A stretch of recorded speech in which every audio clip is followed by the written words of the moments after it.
Well, hi, everyone. We're so excited and honored to be here with you all today at this conference. Now, Telos doesn't normally play in the DEI space. We're an organization that's intentionally seeking to build a world in which all can flourish by unleashing our power to confront injustice. I personally have learned a ton about DEI today from you all and from our excellent panelists earlier, and I'm excited to share what we know from our own field of peacemaking to see what resonates with you and what offers you all some new ideas or insights as you think about what DEI can look like in the future. For us, as a peacemaking organization, we believe that peacemaking is what unleashes our power to heal otherwise intractable conflict in our lives, our communities, and our world. And as you've heard from other folks up here on the stage today, and I'm sure have been happening in conversations over lunch, this is a really tense time. The issues all of us care about in our different ways feel under threat. We're in a very intense year for an upcoming election. Polarization feels stronger than ever. For us personally, the situation in Israel-Palestine is absolutely heartbreaking, and there's so much need in the world for folks to engage, to work towards equity, peace, and justice. So we're excited to share a little bit with you all from our experience, building intentionally multi-faith and multi-partisan networks, intentionally tackling some of the most polarizing issues of our time. We hope you all learn something that sparks some creative ideas as you go forward with your own work. I'm going to hand it over to Greg to get us started. My name is Gregory Khalil again, and I'm going to ask a bit of a crazy question. What if the issues that most divide us might ultimately heal us? January 6th, Black Lives Matter, Palestine, Israel. What if the very things we avoid are precisely the conversations we need to have, but we just don't know how? Now, before you call me insane, naive, or callous, given what I see as absolutely irredeemable harm happening right now, just allow me to tell you a little story about a man named Todd in this picture and our unlikely friendship. Because together, Todd and Sarah and I worked on a set of keys that we did in collaboration with a variety of partners, keys we call the principles and practices of peacemaking. These keys provide a way for us to ethically navigate some of the most dangerous and difficult conflicts of our time. So Todd and I first met in Jerusalem in 2004. I was a young lawyer advising the Palestinian leadership on negotiations with Israel. Todd was a political appointee in President George W. Bush's State Department. In many ways, we could not have been more different. Todd's a white, Republican, evangelical, conservative Christian from Arkansas. I'm half Danish, half Palestinian, left of progressive from California. Had I met Todd here, I would have put him in a box. People like Todd were the problem. He stood against everything that I stand for. But in Jerusalem, I was on a mission. I was fighting the horrific injustices my Palestinian family in Bethlehem endures today. I believed then, as I believe today, that they would never know the freedom, dignity, security, equality, and justice that they and every Palestinian and Israeli deserves unless American culture and American foreign policy changed. Americans like Todd were exactly the people I needed to reach. They needed to engage their stories and realities. So, excuse me, I couldn't just put him in some kind of cage as some irrational boogeyman. If I were truly serious about peace, this was exactly the person I needed to reach, right?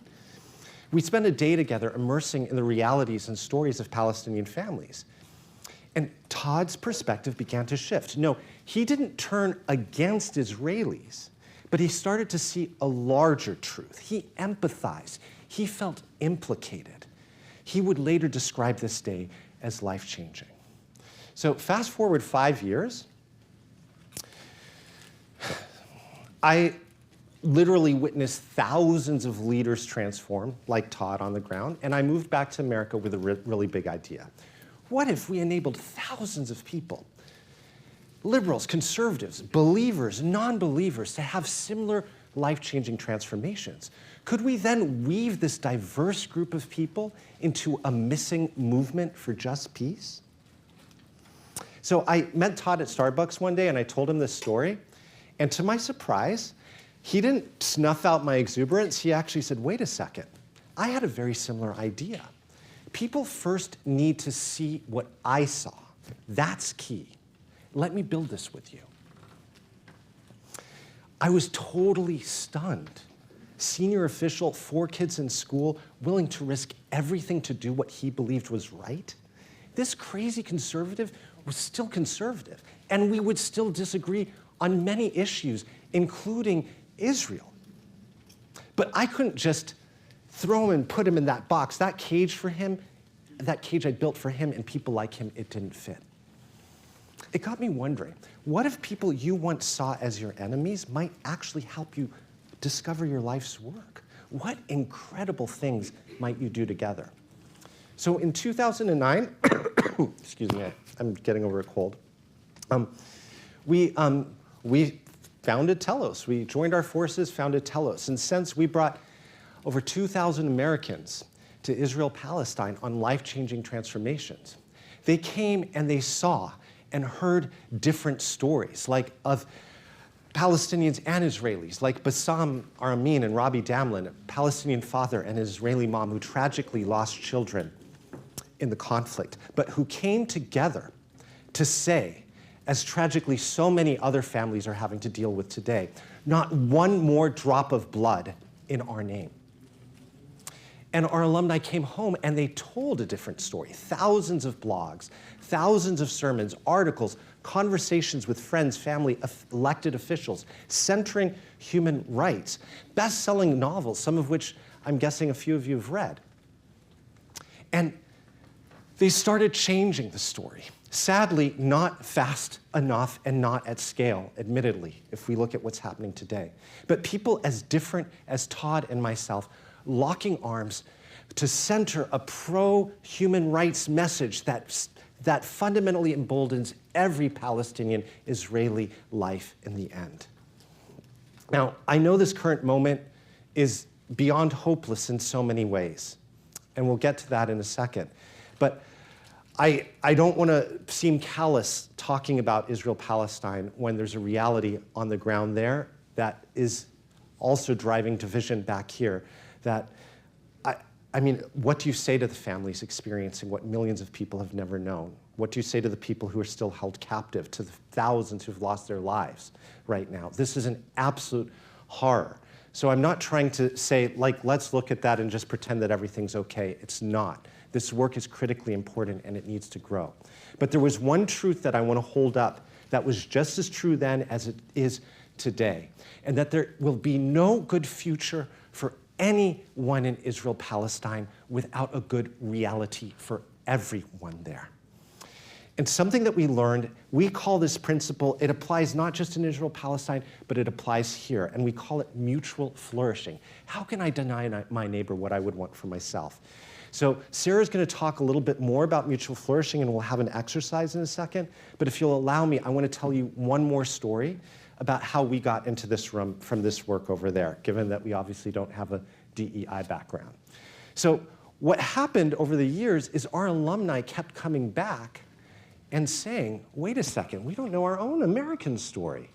What if we did this right here at home, in our own backyards? What if we invited each other into our lives and truly listened and learned how to work together across lines of difference towards our mutual flourishing? Could we then begin to depolarize our nation? Could we then take consequential action on issues that cause multi-generational harm? Yes, Israel-Palestine, but also immigration, climate, racial inequity, policing, poverty. Some of our friends call this peacemaking at first, and to be honest, it was like, peacemaking? This feels so kumbaya and serious. Can't we all just get along? And we do a lot of work with faith communities and some of our evangelical friends. They said, well, this is really what Jesus was talking about when he said, blessed are the peacemakers. So we started listening a little bit more deeply, and what we learned is that if you really dive deeply into the sociology and history of peacemaking, peacemaking fundamentally is something radical. It's holistic. It's countercultural, but it's something that can bring us together. And most importantly, it begins but does not end with our own personal transformation. So my last story, meet Mike Horn here. Mike's on the right in that picture. He came with his large evangelical church to Israel-Palestine on a life-changing pilgrimage. And he said he learned what he had to do back here at home, and that was to listen, not to debate, but to understand. And listen is exactly what he did. Later, he came down to the US South and met some of our partners who had also been to Israel-Palestine on a deeper immersive experience, exploring our shared American history and realities, especially around race. He left that trip saying, if every cop in America saw what I saw, we would have a stronger nation. And so he went back to his boss, then Chief Glover in Tempe, Arizona. Mike's a retired commander in the Tempe police force, if I neglected to mention that. And he said, hey, we gotta bring this program to other officers. During the pandemic, their friendship enabled him to raise $50,000 and to take other officers on a similar journey. And I joined Mike and Jeff a couple years ago and 9 other officers on this incredible experience from New Orleans to Jackson to Selma to Montgomery. Early on, we met Jerome Morgan right here in this picture. Jerome is the founder of a truly phenomenal organization called Freedom Foundations, which equips Black youth to thrive in a culture and a society that was not set up for them to succeed. And Jerome knows exactly what he's talking about. When Jerome was 16, he was arrested and wrongfully convicted of murder. He spent 20 years in Louisiana's Angola State Prison, picking cotton 6 days a week for 4 cents an hour until he was released just a few years ago. And then went on to do all this incredible work for everyone in his community. But encounters with remarkable peacemakers like Jerome early on opened up the most amazing conversation among these officers around their often thankless but necessary profession. What should the role of policing really be? How do we better build safe, resilient, thriving communities? And how, excuse me, can we do that and ethically navigate these unjust histories and realities that we live with around race? Since Mike and Jeff and others have brought dozens of officers through this program, and they're starting a new conversation. They're bringing an embodied model of peacemaking right back to their own communities. And Sarah, you wanted to share some more about your journey in peacemaking. Yeah, so I want to share a little bit about how I came to this work, in part to highlight why I really believe in this principle Greg talked about of mutual flourishing. Now, I'm German and American, but I grew up here in the States, and that meant that as a pretty young child, when we started learning about the Holocaust, I had to start reconciling what that meant for me as a legacy of my people. And, you know, never fun to do, but it made it a lot easier when I had to then again do it as an American, when I wrestled with all of our history around slavery, the dispossession of indigenous communities, other injustices that continue. And what came out of those two wrestling processes for me was, one, a deep commitment to combating anti-Semitism, but then two, a more holistic vision of what I wanted the world to look like in terms of inclusivity, peace, and justice. And as an adult, when I began studying Israel-Palestine, so often the messages I heard from the world around me was, well, you can care about Israel or you can care about Palestinian human rights. You can't combat anti-Semitism and advocate for Palestinian liberation. And that just never sat right with me. Because see, I grew up in a community where I had Jewish American friends and also went to a church where there were Palestinian Christians in my community. And I loved and cared about all of these people, and so to pick some at the cost of the other was just never gonna work for me. And it wasn't until I was in Jerusalem in 2019 and got to engage Israelis and Palestinians who, in an embodied way, were working for this mutual flourishing that I realized that there were actually people who believed what I believed, and recognized that combating anti-Semitism and advocating for Palestinian human rights weren't opposed. Instead, they necessarily had to go hand in hand. Now, one Saturday, I got to accompany a group of Israeli peace activists, Jewish Israelis, who regularly went into the West Bank and accompanied Palestinian shepherds as they grazed their flocks. Even though these Palestinian shepherds were on their own land, they often faced violence from settlers and sometimes the IDF, and having an Israeli presence or an international presence often kept violence from escalating. And after a couple of hours of walking on this hilltop with this Jewish Israeli grandfather named Pepe, he shared his vision for what he wanted for the future. And he said, "Someday I dream of bringing my grandchildren here to play with this shepherd's grandchildren." And that really stuck with me because these weren't people just talking about peace. It wasn't just dialogue. It was that plus embodied solidarity and really building the kind of community and future they wanted to see, even in the face of insurmountable odds. And it was through all of those partners in Israel-Palestine who in such an embodied way worked for their flourishing together that I really came to understand that mutual flourishing is the vision that I wanted to work for, and also luckily the one that Telos was working for. And as Greg said, mutual flourishing recognizes what I want for myself, I also want for my neighbor. It invites us to move away from these false binaries of us versus them to us together. And another way to think about this might be through the great Reverend Dr. King Jr.'s vision for beloved community. And that vision invites us not to work for the defeat of our enemies, but for the personal and systemic transformation that allows for mutual flourishing, reconciliation, and the creation of the beloved community. Now, why I think that piece of the vision is so helpful is because the beloved community models that we're working both for the destination, but also for how we get to the destination. And I think all of us in this room know the work we do will continue beyond our lifetimes. I would love to stand up here and say I have confidence that there will be just and lasting peace in Israel-Palestine by the time I die. Not sure that's reality. Probably won't have solved poverty or racism either. But we know the kind of world we want to see. And so in creating communities that are joyous and action-oriented and mutual flourishing, leaning into that world that we want to build where there's peace and justice and equity and human rights, in that way we are bringing about the world we want to see in a really powerful way that doesn't diminish, as Greg said, the despair and the deep, deep need in this moment.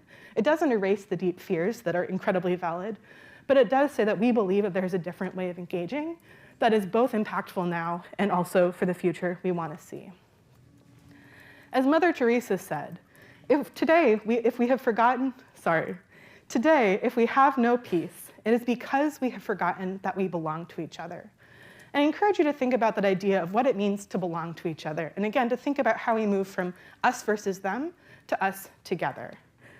And now I want you all to think about this a little bit too. We're going to do a brief exercise. You'll have 5 minutes to turn and talk to the other folks at your table, which is not a lot of time to dive into some of these questions. But I want you to start thinking about what mutual flourishing could look like for you in your contexts. What does mutual flourishing, that ideal, look like for you personally? How does your organization you're here today representing contribute to mutual flourishing? And what would mutual flourishing look like internally at your organization? Take 5 minutes and go ahead and talk amongst each other. Hello. Great. So I hope that sparked some conversations. I know that was not enough time for everyone to share. Maybe continue them on your way home on the metro. But we are going to bring it back together. I'm so sorry to cut you all off. I'm not good at this. OK, I'll just keep going. Now, this is our 6th principle. There are 6 principles and 6 practices. So there is a couple things, if there were things that you felt like were missing from this, they're probably there in principles 1 through 5. So at the end, I'll put up a slide that shows all of our principles and practices with a QR code that you can use to go read more about all of these. But I hope that this gave you a new way of thinking about that shared destination that we're working for. And next, I want to turn to where we actually invite people to start, which is our first 2 practices of peacemaking, which are listening to understand and holding competing perspectives in tension. I think these are themes that have come up throughout today. Listening to understand invites us to see the world the way it is before we can hope to heal it. So we have to see all of the violence, all of the injustice, all of the need, because we can't just see the world that we think we want to feel good about the fact that we live in it, right? We have to see the violence in order to be able to transform it. And that includes seeing other people the way they are, not, as Greg was saying, in the boxes we put them in. And that's what listening to understand invites people to do, to seek to understand before being understood. And it requires real curiosity and humility.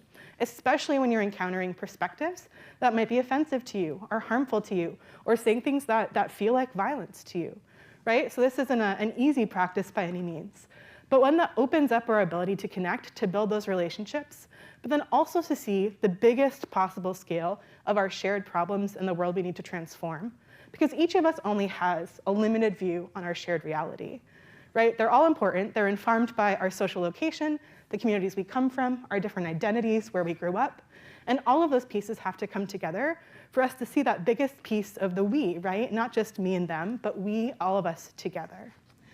And we do that by holding competing perspectives in tension. It's not about listening to disagree or even listening to change your mind about your own perspective, but to say, how do I engage this other person, hold what they're saying in tension with what I believe, and see them as they are for their complex selves as they would like to present themselves. Now, I want to run a couple of exercises by you to kind of show why this is important and how it's also hard. Now, I don't remember, or if you remember this dress from 2015.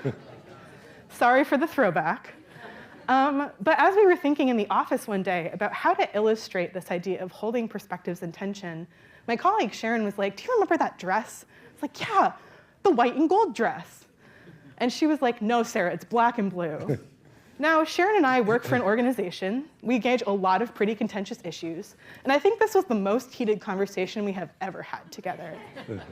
I still, to this day, see a white and gold dress. I've been told multiple times that it's black and blue. And in this case, right, there is an actual dress that is actually black and blue. So there's a whole lot of science that's not my field of expertise to go into on why I see it that way. But there are other times where we do see different perspectives of reality that aren't wrong, they're just different. So I'm going to go through 3 more. Sorry to blow your minds. I'm going to go through 3 more, and within 2 seconds, I want you to just shout out what you see, okay? I hear a vase and 2 faces. Yeah, or a candle holder. All of you are right, right? It's both a vase and a candle holder and 2 faces. So listening to understand holding perspectives, one of us isn't right or wrong. We just have different ways of seeing this. We're going to do another one. Same thing. Shout out in 2 seconds. Yeah. So some people are duck people, and some people are rabbit people. Yeah. It blows your mind a little bit.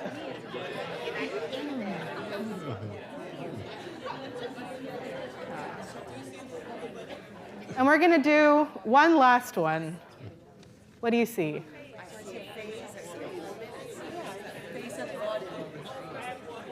Yeah, a face, an old woman walking.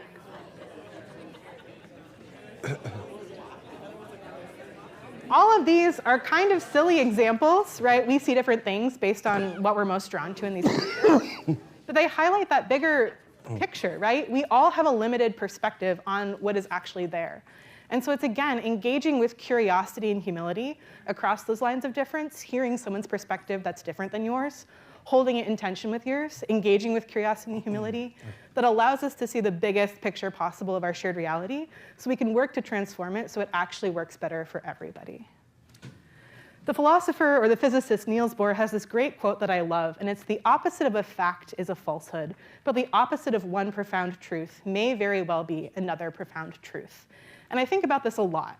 Facts matter, right? News matters. This is part of the quagmire that we're all in this current moment. But engaging with curiosity, other people's deep truths, is really important in trying to overcome that deep polarization and these false binaries of us versus them that are at the base of a lot of the issues that most divide us today. Yeah. And those 2 practices, I think, are critical. Remember, these are just the beginning. This is a holistic set of 6 principles, 6 practices. There are a number of skills you can work on to learn listening to understand, even in the workplace, like mirroring or holding competing perspectives in tension, learning to name difference after you've reflected back. And we can direct you to resources for you to help learn those skills and teach those skills to others. But we wanted to spend a little bit of time just focusing on one other practice here. This is the 5th practice called self-interrogate. And quite frankly, this is the most difficult one for me personally, and I think for many people. Peacemaking is internal as much as it is external. We often think about, either this activist model out in the streets, which is something I personally participate in and endorse, and there's also, or it's this internal model where it's just all about me and my alignment and feeling. And transformation exists in combination. It's both of these things together. In reality, our greatest power often lies within. It's within what we can control. Remember the 3-foot exercise Greg Ellison just shared with us? It's like those who we're proximate to and ourselves. And the power to persuade is often not in the others who we may demonize, but it's often within our own communities. And so self-interrogation is really important because sometimes we're unwittingly part of the problem and we don't see it. We need to understand how we're part of the problem, where our biases fit in and contribute to harm. But also sometimes when we don't self-interrogate, we miss the actual power and agency that we have. It's here, it's not necessarily over there. So self-interrogate is a really important and often contentious practice, but we're gonna have you talk about a couple questions in the next slide. So pick one of these to talk about. First, think of a time when you were wrong about something important. After you realized your error and communicated it, how did that affect the dynamic with those around you, with those you disagreed with? So think about that. Another question, sorry for all the number ones. My bad. Wow. Are there ways in which you or your community might be unwittingly contributing to harm? If so, how? That's an important question for all of us to always center. And I'm guessing many people already do in this room, but want to put that out there. And then the last question, our greatest power lies within ourselves and our communities. Think of an issue in which other people's behavior or attitudes greatly disturb you. What might you do internally within yourself or your community to help reorient us towards mutual flourishing? That last question can sound a little sort of abstract or theoretical, but really bring it down to an issue. So I shared a little bit about, full disclosure, if you're Palestinian, Israeli, Jewish during this time, this is a tough moment for you, right? And so like a lot of my energy, as much of my family is experiencing like horrors that I can't even describe right now, is just, how do I stop this? And it's directed as who I perceive the perpetrators to be. So I can focus a lot of energy on the other, or I can look internally. It's not an either or, but this practice is like before I go and do my advocacy, one, how am I connected to that larger goal that says that we're working towards a future in which all of us can flourish, and remember that? And then two, am I doing the work of self-interrogation, of understanding where I may be contributing to harm and also where my power is before I go out and do that advocacy? Does that make sense? So I know that's sensitive. I don't mean to trigger anyone, but we're talking about difficult stuff here. So have a conversation for the next 5 minutes around one of those questions.